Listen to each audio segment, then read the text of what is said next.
L'avantage, par exemple, du petit épeautre, le germe est très grand, très important par rapport au grain. Il n'y a pas de gluten dedans, presque pas. Donc, pour les personnes allergiques au blé, c'est adapté. Et voilà, ça n'a pas subi de changement quasiment depuis le départ. Au contraire d'autres blés, bien sûr. Et ça a du bon rendement, ça aime les sols pauvres. C'est une chose intéressante à cultiver. Pourquoi on ne le fait pas plus? Il y a un travail supplémentaire qui consiste à décortiquer le grain parce qu'il a une enveloppe collant. La balle colle au grain, au contraire des grains, par exemple, de blé tendre ou blé dur d'aujourd'hui. Donc peut-être c'est ça qui repousse un tout petit peu les agriculteurs à ne pas mettre l'effort dans cette étape supplémentaire. Mais ce serait intéressant d'essayer de le faire correspondre aux besoins du marché. Et avec ces expériences, on veut démontrer son utilité à travers le temps, que ça a été... et on peut aussi le démontrer par les grains trouvés dans les sites archéologiques. On trouve bel et bien les blés de ce blé-là dans les sites juste après la domestication des céréales. C'est-à-dire, ça correspond aux fossiles et aux premiers essais du tribunum au Proche-Orient. Ce sont les plus anciens, il y a 8000 ans. Et voilà, ça a duré tout ce temps. Il y a une raison à cela et c'est ça qu'on explore.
À utiliser aussi.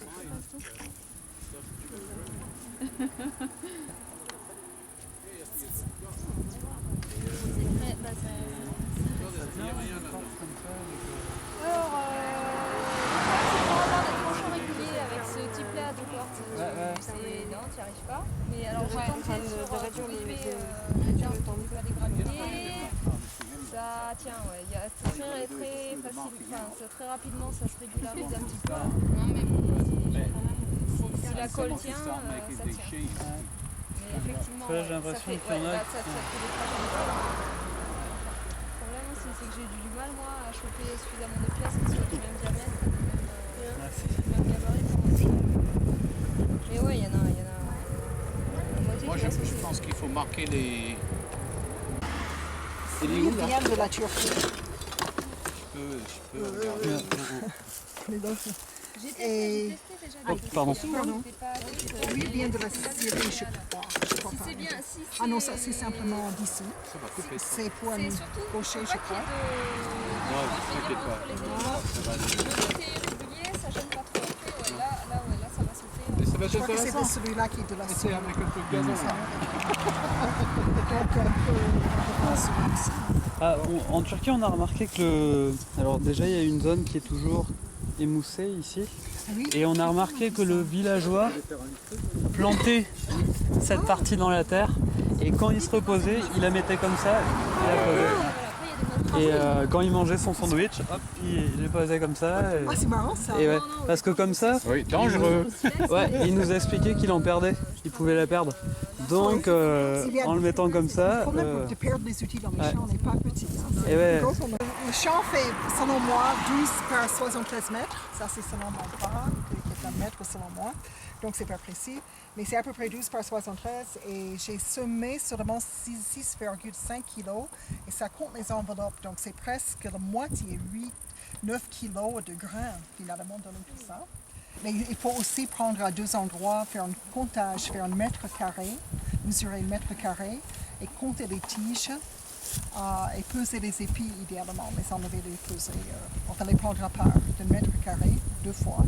Ça nous donne T'as des poches? Oui, j'ai plein de poches. Ça nous donne une lecture de la densité. Et comme ça, tout le monde peut savoir, j'ai travaillé 5 minutes, la densité étant, j'ai fait telle ou telle surface, je mesure, et vous avez une idée de combien de tiges vous avez coupé.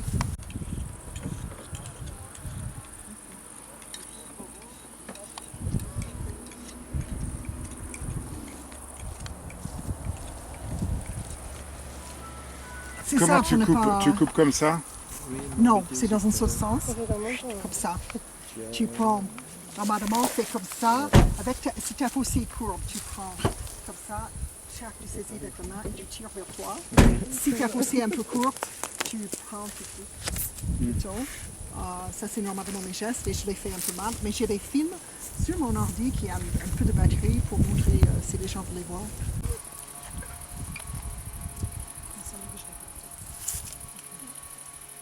Un par un ou les trois ensemble? Un par un ou les trois ensemble? Un par un.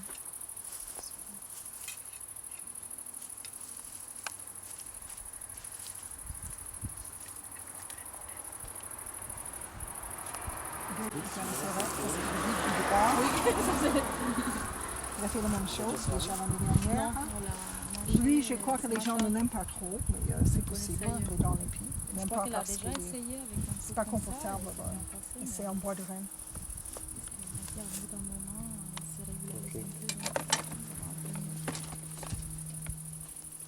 Qu'est-ce qu'on peut utiliser pour le recyclage? J'ai fait là. Est-ce qu'on peut commencer sans que j'ai amené les lames à la maison?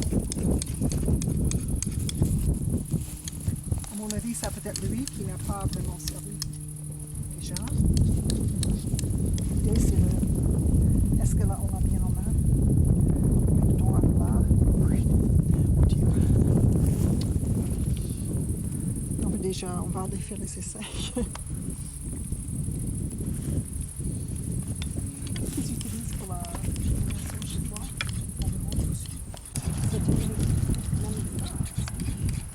C'est des choses qui ne sont pas très intéressantes à étudier. Si on met ça bien en main, pour pouvoir exercer une bonne fonction. Le monde a même mieux quelquefois c'est un peu plus tard. C'est une petite direction. L'hypothèse que c'est moche, il y avait juste une suggestion de petites rainures sans plus, mais on sait très bien que les lames tiennent bien sans rainure, si tu mets de la corde. Il y a même des gens qui ont posé des choses simplement sur, par exemple, sur une manche en bois sans faire de rainure et avec la corde sur la ceinture. Et c'est toujours le bitume, la corde que j'ai là, parce que c'est pertinent pour le prochain rayon. Je sais que les autres, vous avez d'autres cordes. Est-ce qu'on a assez de choses pour commencer? Oui. Dans le temps, il s'est monté au doigt, comme mon père quand il avait les crevasses. Ah oui? Il a monté avec du raffia. Et allez. Oui, mais ils avaient les crevasses avant. Maintenant, ça n'existe plus. Hein.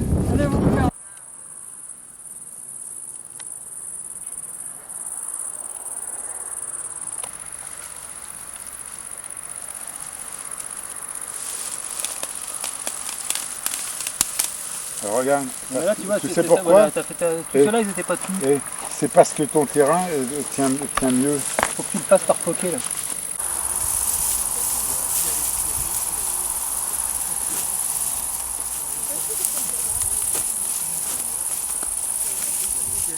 Je vois pas trop le fait de mettre ça comme ça, parce que ça fait beau.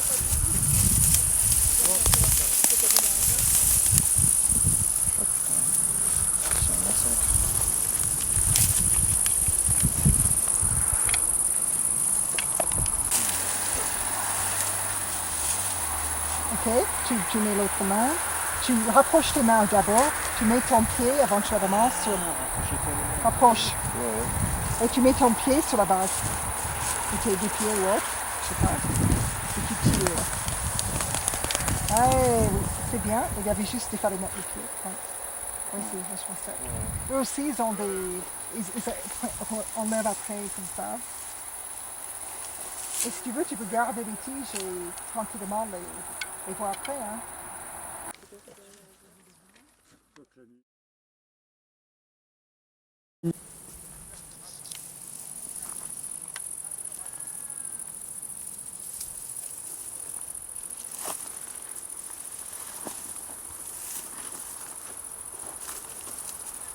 En fait, quand elle épice, ça casse bien une autre. Juste à ce niveau-là.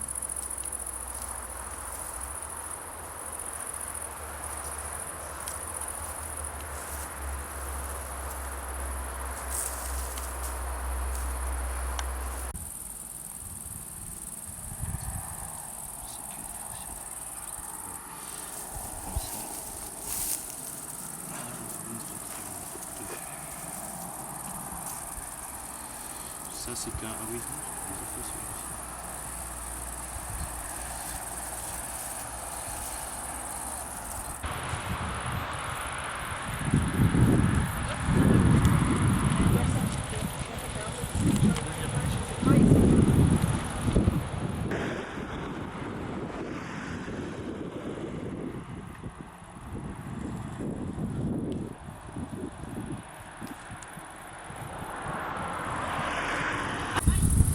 Et là je fais une fossile avec du silex bédouien, non chauffé et chauffé, en emmanché avec un emmanchement oblique. C'est quoi la mixture? C'est du bitume, un dérivé de pétrole. Et ils avaient quoi dans le temps pour faire ça? Du bitume. Du bitume aussi? Ça se trouve directement au Proche-Orient. J'ai rien entendu là. Ça se trouve directement au Proche-Orient. C'est l'état naturel en fait. Faut juste le chauffer. Il y en a des gros morceaux là-bas. Je te montrerai pas.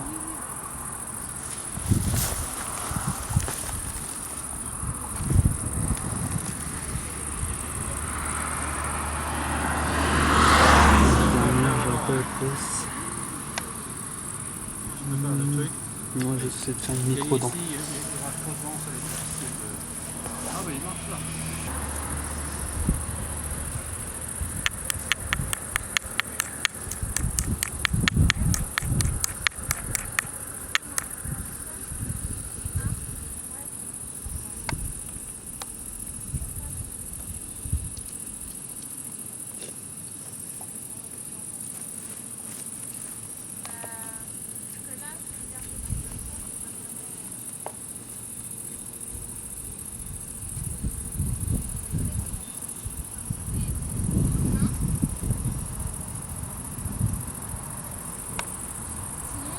Et ça sèche en combien de temps?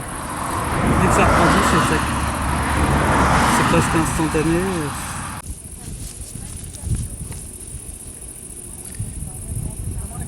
Ça marche pas super. C'est la première fois que j'en fais avec ça. C'est trop... J'ai l'impression que c'est beaucoup moins liquide que la résine. Du coup, c'est plus difficile à placer.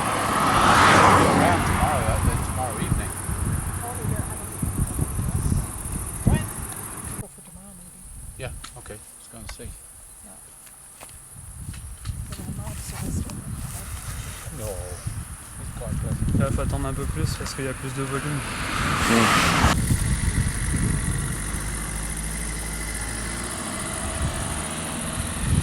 Je retoucherai après sur Photoshop.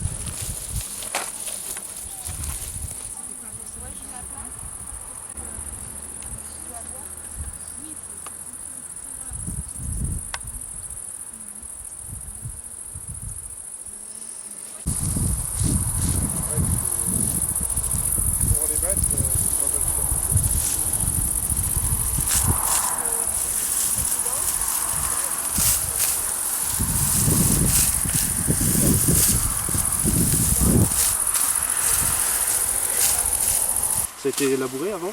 C'était labouré et, non, c'est pas l'arrière, il a tiré une petite charrue derrière son tracteur. Bon, par contre, il n'y a pas de pesticides, engrais chimiques, etc. C'est au moins ça. On a l'arrière, vraiment, on voulait, comme tu sais, hein, expérimenter. Ouais, mais tu sais, sur le terrain où c'était, on a abandonné parce que les chercheurs qui suivaient sont partis désintéressés.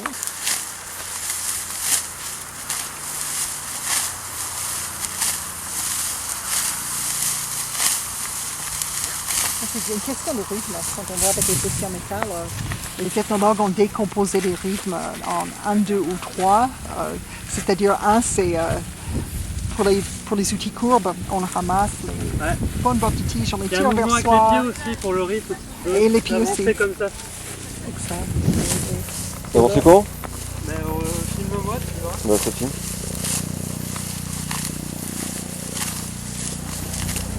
Et pour le dos, c'est mieux aussi.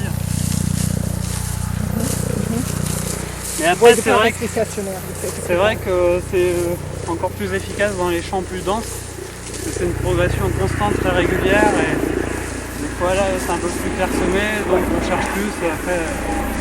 c'est plus fatigant. Alors, quel est le geste?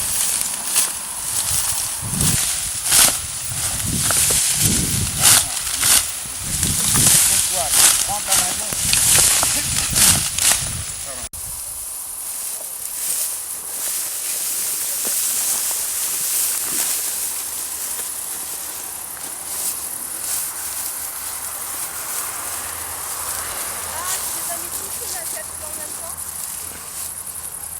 Ouais, mais c'était pas obligatoire.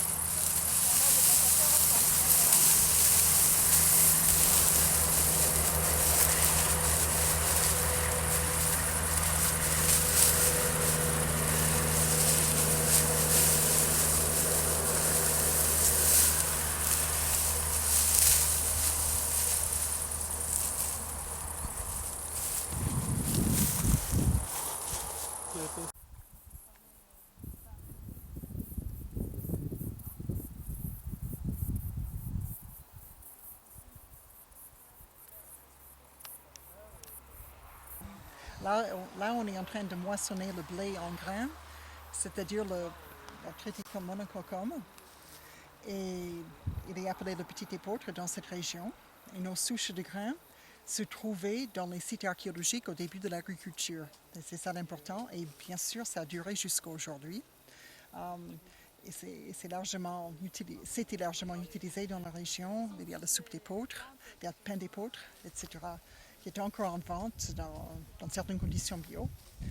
Nous l'avons planté donc pour essayer et marquer les outils qui sont reconstitués selon ce qu'on trouve dans les sites archéologiques, à savoir les lames en silex. On va les trouver, on va voir les marques dessus, qu'on regarde quelquefois même au microscope pour les interpréter, mais on n'est pas sûr s'ils ont vraiment servi à moissonner. Alors on va les insérer dans les manches de la manière qu'on croit le plus fidèle à ce qu'ils auraient, pour qu'ils fonctionnent comme ils auraient fait dans les sites. Et on va voir les marques, on va voir l'efficacité et puis les marques qui vont se mettre sur les silex pour essayer de vérifier l'hypothèse qu'on a posée au départ, donc au matériel archéologique. Pour les fossiles qu'on est en train d'utiliser, c'est très intéressant parce que c'est des premières pour certains modèles. On a pris les silex précisément tels qu'on les trouve dans les sites archéologiques et on les a emmanchés. Et il y a des fossiles représentant les régions donc, de la France et aussi du Moyen-Orient et la Grèce. Et en plus des fossiles en silex, on a fait un essai qui est vraiment un premier avec les fossiles en bronze qui ont juste été moulés selon les découvertes dans les sites. Et ça n'a jamais été essayé. Les fossiles en fer, tout le monde les connaît, mais les fossiles en bronze, ça n'a pas été essayé vraiment. Et pourtant, le passage normalement dans l'histoire, c'est de la pierre au bronze et ensuite au fer, etc. Donc, qu'est-ce qu'on veut dire à l'échelle du temps, on dit archéologique? Pour les modèles travaillant sur les hypothèses françaises, c'est il y a 5000 ans environ. Et pour le tribulum, c'est également il y a 5000 ans pour ce modèle-là, mais on sait qu'il existait avant parce qu'on trouve les lames typique avec l'usure. Il existait même au néolithique, ça c'est il y a 8000 ans, 7005, 8000 ans au Moyen-Orient. Et quelques fossiles également. Alors les fossiles de l'âge du bronze, on va parler aux gens pour les dates et les détails précis sur ces découvertes.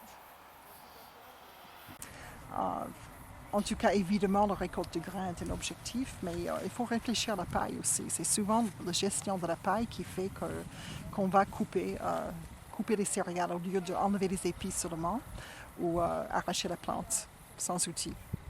Et c'est sûr, si on arrache la plante sans outil, c'est pas forcément très bon pour le sol. Ça va manquer d'engrais un petit peu, éventuellement, c'est une idée.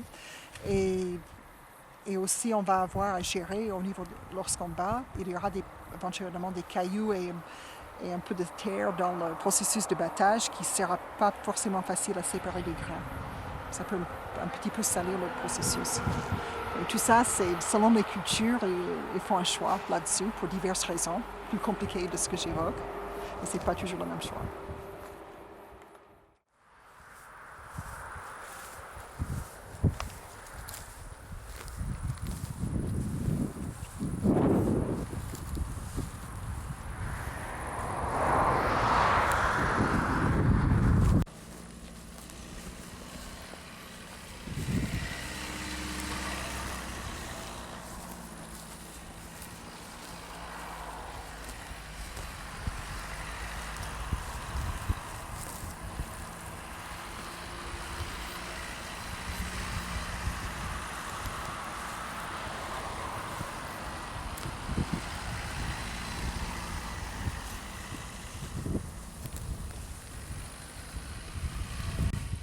On va tester un autre instrument qu'on trouve dès la préhistoire, c'est le tribulum.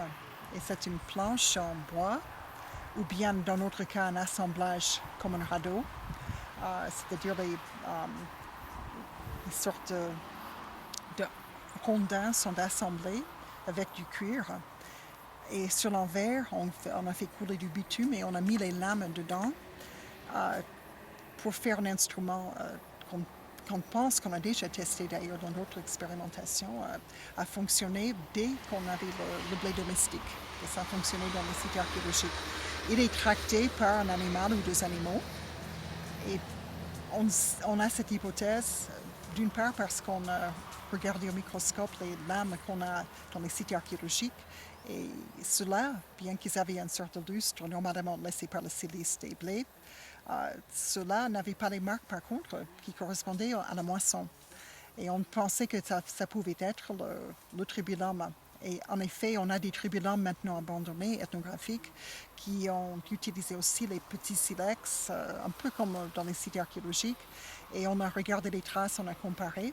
Donc on a reconstitué avec les textes cunéiformes de l'époque, avec les observations au microscope et avec un maître tailleur qui pouvait encore faire les lames comme à l'âge du bronze au Proche-Orient. Il nous a fait les lames, on les a insérées pour correspondre à l'insertion qu'on voit au microscope, c'est-à-dire la partie qui ressort, qui va correspondre. Et aussi selon ce qu'on a appris des gens qui ont utilisé les tribulums tels qu'ils sont aujourd'hui. Alors, pour la première fois, on va utiliser un tribulum que j'ai fait venir de la Tunisie, où j'ai déjà filmé et interviewé les agriculteurs l'utilisant. Et maintenant, ils ne mettent plus des silex depuis les années 60 environ. Ils mettent les petits bouts de lame en métal. C'est en fait des scies découpées en petits morceaux. Et comme vous verrez, enfoncés dans une planche de bois, c'est non pas une construction en radeau comme l'ancien, enfoncés dans cette planche de bois pour couper. Et bien que ce soit des lames de scie, ils sont mis à l'envers. La partie denticulée est enfoncée dans le bois et la partie lisse ressort. On l'a vu utiliser, et là-bas, il y a 2 voire 3 ânes qui tirent très très rapidement l'instrument en cercle. Et il y a toujours une personne dessus, un homme normalement, qui conduit l'engin et qui laisse un tout petit peu aussi. Et bien sûr, les sabots font une partie du travail. Et ça a l'objectif de hacher les tiges en petits morceaux et séparer les grains de l'épi, parce que les tiges dans les pays méditerranéens contiennent beaucoup de minéraux, beaucoup de silice, et les animaux n'acceptent pas de les manger sans que ce soit coupé fin. Ou du moins, c'est la coutume. Au nord, il y aura moins ce besoin déjà de couper les tiges. Ils sont moins minéralisés. Et voilà, on va tester cette opération dont on connaît très bien le fonctionnement. D'abord avec le tribunal tunisien. Espérons qu'une personne peut se mettre dessus parce que nos amis tunisiens n'ont pas eu les visas pour sortir, bien qu'on a essayé. Voilà, et puis on va essayer donc de nouveau le tribunal mésopotamien dans le but de marquer les lames par ce travail particulier et aussi le voir fonctionner, voilà, pour hacher et grainer. Normalement, l'opération prend maximum quelques heures. Et l'importance de tout ça, c'est que c'est des instruments qui ont soutenu un système de subsistance depuis, on va dire, 8000 ans. Ce qui est juste maintenant en train de tomber. Et c'est un système où il n'y a pas de perte, où les grains finalement sont nourrissants.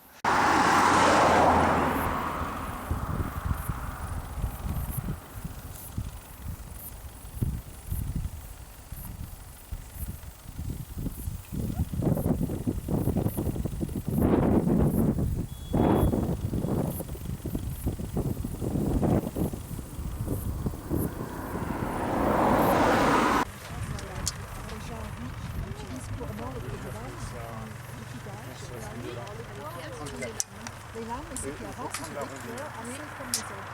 Mais dans les années 60,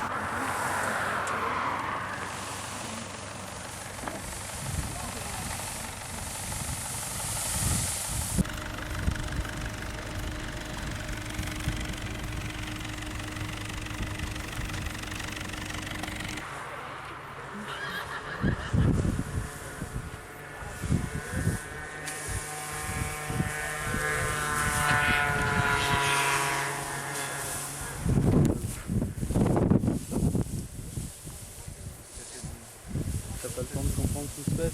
Genre t'as 5 secondes par thème. Ouais, quand les moments que ça, What? Oui, bien sûr. Je sens qu'on veut demander à Louis. Hein? Ou bien on demande à monsieur.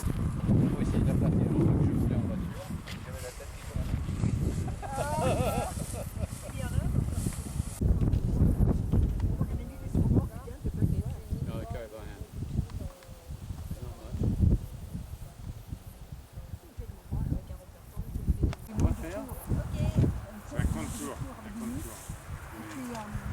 Sur le rayon.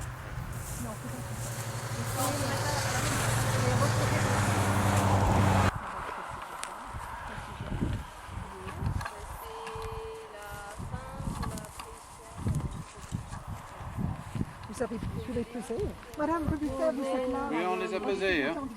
Ah, moi j'ai dit, ceux qui aimaient haricots, j'ai dit alors, on peut y aller. Oh, ils seront pas contents. J'avais la moitié.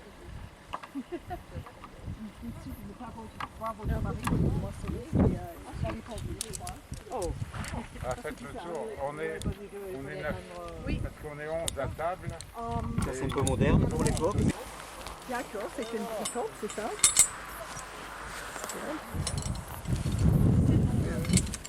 Voilà, essaye comme ça devrait aller. Et on est censé prendre une mesure entre l'arrière de la tête et de l'engin. Oui. Après le fin juillet. c'est notre charme, oui. C'est un personne que... C'est un personne qui chante.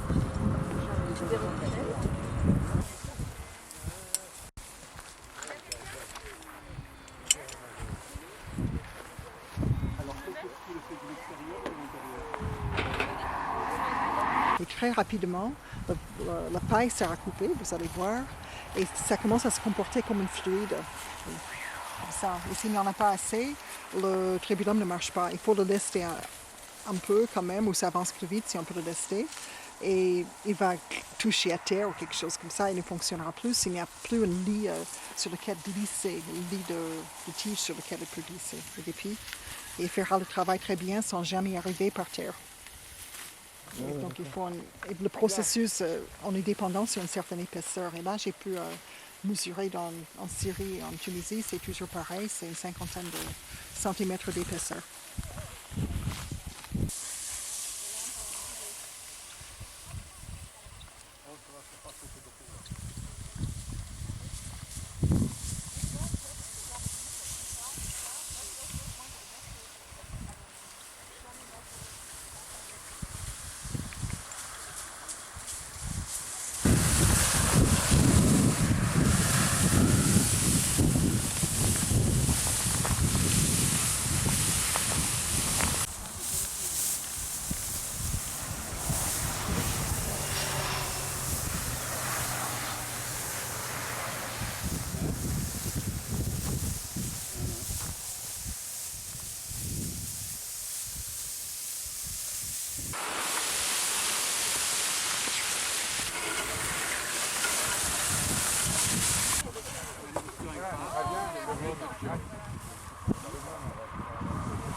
Ce qu'on va faire cet après-midi aussi, lorsque cette épaisseur diminue trop, on va s'arrêter, on va resserrer les raies pour qu'ils soient moins... On a fait une aire de battage de 10 mètres de diamètre. On va resserrer peut-être à 8 ou 7 mètres pour garder une certaine épaisseur pendant qu'ils travaillent tout le temps et réduire le rayon. Et à ce moment-là, le travail sera fini, quoi. C'est assez étonnant comme ça.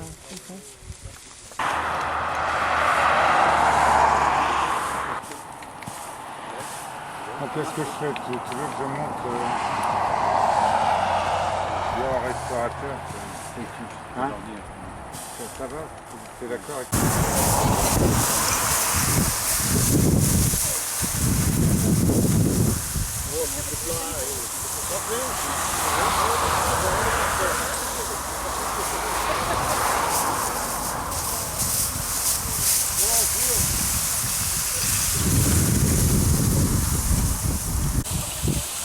Allez, c'est là. Allez.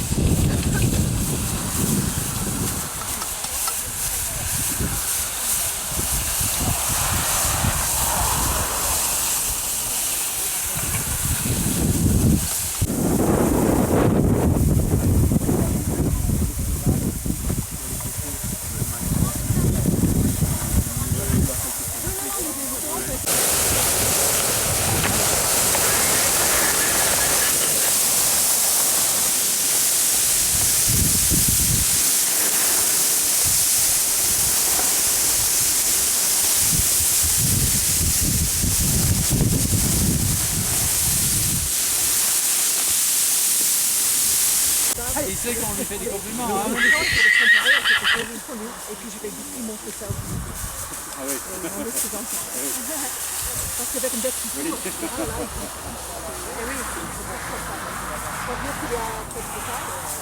ça vient d'été.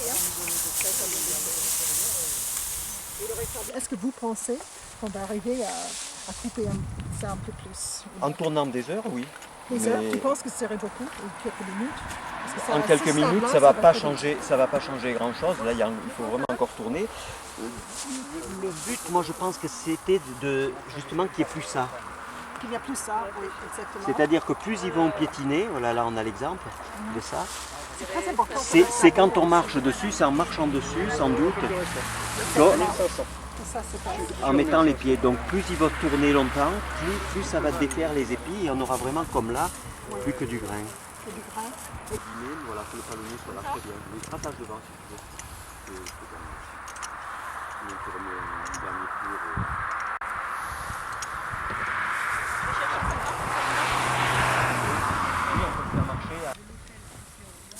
Je vois les mecs qui ont inventé ça, ils sont plus traditionnalistes. Ils ont pas évolué.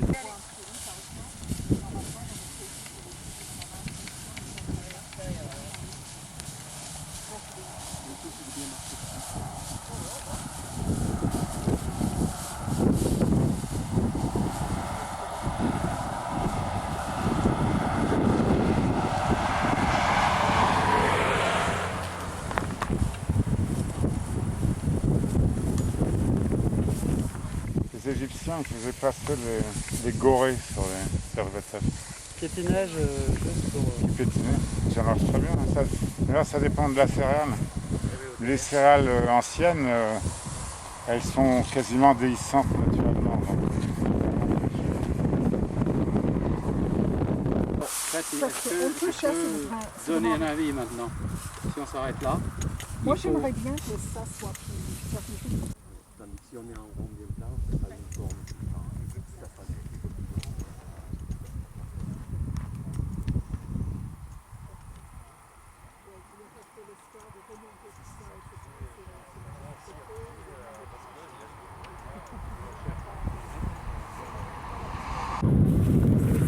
Est-ce que vous avez une idée du poids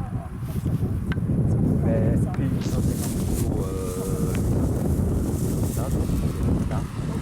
215.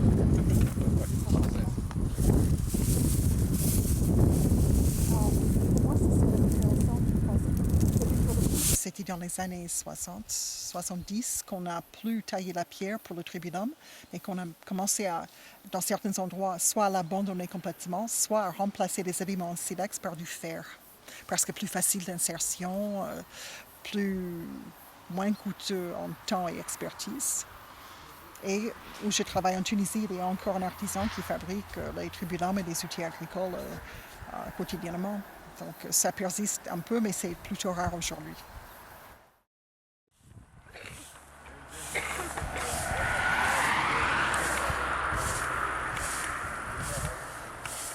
que vous voulez qu'on essaye avec le festival ici?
Reste plus facile à la main. Ce que je faisais là. Il y a des graines qui vont dessus.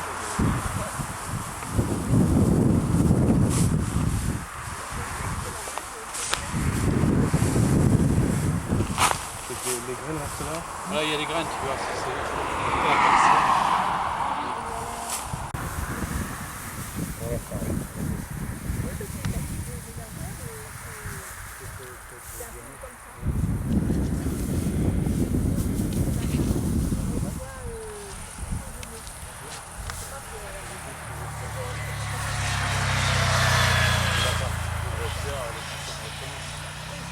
Ils mettent les mélanges dedans, ils secouent et ils se mettent dans le vent. Alors, le grain tombe, et il y a aussi des parties fines à la même taille que la maille en dessous, qui passent aussi, mais le vent on l'emmène. Et puis tous les segments longs restent en tamis. C'est ça. Et ça marche très bien. C'était avant ou après?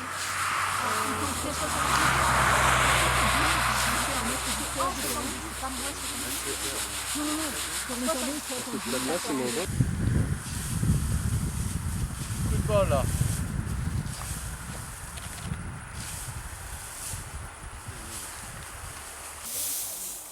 Parce que là maintenant le vent change de direction. Et il souffle l'autre sens.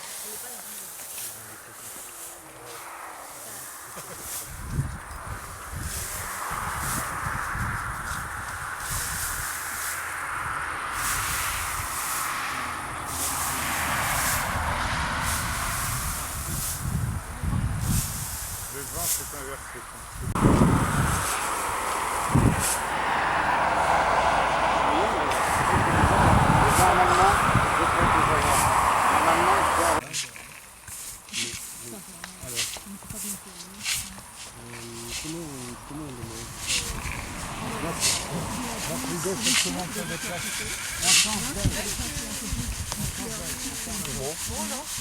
Il faut voir que les grains passent par le travers.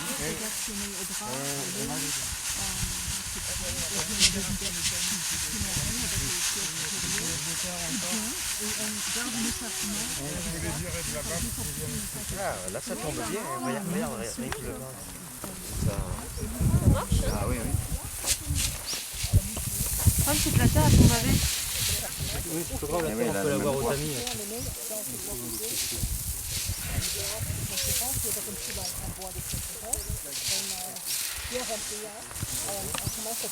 crois que les herbes, c'est très bien.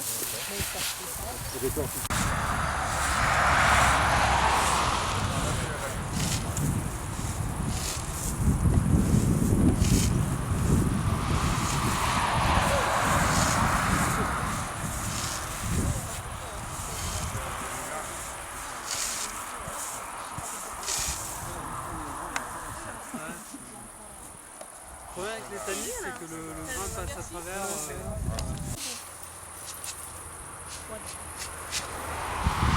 C'est bien parti. Là, on est. Au revoir. Au revoir. Au revoir, Jackie. C'est pas ici parce qu'il y a beaucoup d'acteurs dedans, c'est le cas de passer. C'est pas grave. Regarde. Ici, Tout ça, on a fait le... Il manque du vent là. ouais. Ah oui. Beaucoup moins de vent qu'hier. Ah oui. Et ce matin, il y avait un paquet. Normalement, il n'y en a pas. On va revenir là.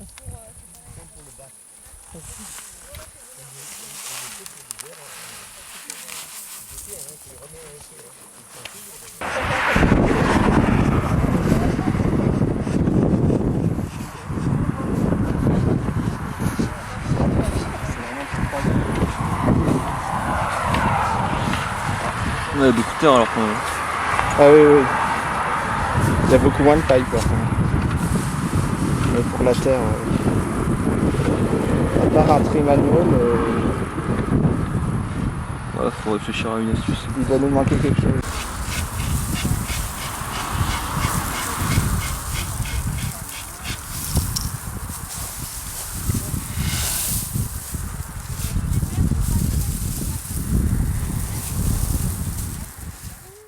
Si on voulait se dépasser plus, Ça bouge, tu vois. ça peut se démancher. Moi, j'avais pas de confiance. Donc, est-ce que pour le chassin, on peut pas imaginer un autre instrument qui a le même fonctionnement que le tribuleur, mais peut-être plus petit, avec un mouvement moins violent? On peut revenir en amont. Ça, on l'a fait. Ce matin, c'est il a fait un schéma du champ. Les dimensions exactes du champ. Dernier. Hein? Sinon, on verra après manger, parce que là, je crois que... Je crois, alors c'est à corriger. Moi, je suis 20 mètres. 12, 73. T'es sûr que 12? Oui. Bah, c'est pas très simple. Le champ patricial, le champ expérimental, Ok. fait plus de 12 de large. C'est vu. De 12 mètres de large.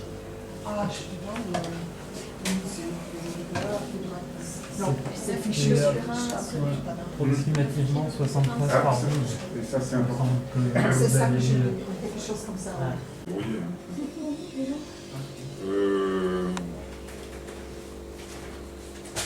Quand tu veux.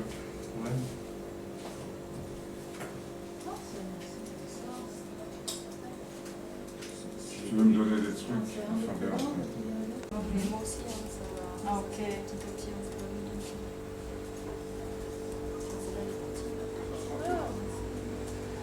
Celle-là, c'est laquelle? Les unes par rapport aux autres. C'est-à-dire celle-ci, morte sur l'autre. Elles étaient, au lieu d'être comme ça, elles étaient comme ça. Et là, c'était super efficace également, puisque ça fait un bord tranchant qui est beaucoup plus large. C'est-à-dire que si je prenais des gros groupes de tiges, ça coupait beaucoup mieux. Seulement, Laurence m'a dit que dans ce contexte, elles n'avaient pas, elles n'étaient pas aussi longues. C'est ça. Ouais, elles étaient plus inclinées. Là, c'était déjà brillant avant l'utilisation, puisque c'est du silex bédoulien chauffé. Et on observait une brillance qui était plus forte sur la partie qui a été utilisée.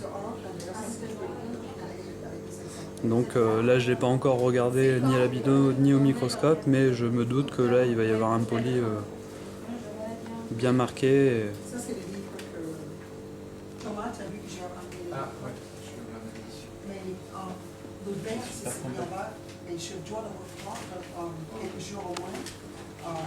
Je peux faire Mieux des fois, c'est juste. Par contre, ça bouge énormément. Ouais. Mais avec... Ça, c'est la surface naturelle du silex Parce qu'en plus, c'est pas bédoulien chauffé. homogène. Tu as les... Ouais. Non, chauffé, voilà. Chauffé. Chauffé. Et là, je vais m'approcher du bord qui a été utilisé. C'est flou. C'est flou, mais je vais faire la mise au point après. Là, je suis sur un enlèvement d'utilisation sur la gauche. Donc, je vais le recentrer. Hop. Et on voit bien en fait, on retrouve le poli à l'intérieur de l'enlèvement d'utilisation. Alors ça indique que c'était une matière tendre. Parce que les matières dures, en fait, c'est vraiment, vraiment le bord de Ça pénètre de pas dans les l'enlèvement. micro-aspérités. Ouais. Mhm.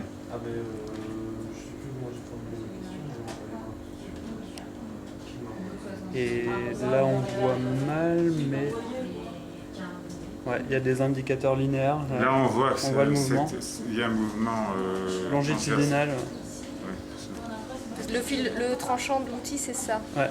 en fait. Mais ton éclairage, il est axial.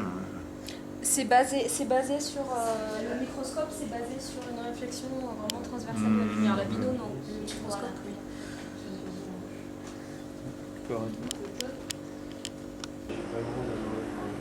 Alors là, c'est ce que je retrouve sur le matériel archéologique du Pirou. C'est qu'elles ont été utilisées moins souvent. Ouais, oui. Et sur les pièces qui ont moissonné pendant moins d'1 heure. Et puis voilà, là, ça témoigne au moins de 2 heures d'utilisation. Et là, en l'occurrence, c'était 3 heures. Moi, ce qui m'a surpris sur le Trigulum, c'est que finalement son efficacité était indépendante de son chargement hier. Finalement, c'est le piétinement plus le cisaillement, la vitesse qui fait son efficacité. Le fait de le charger, ça n'apporte rien. J'ai peut-être tort, mais c'est vraiment une découverte.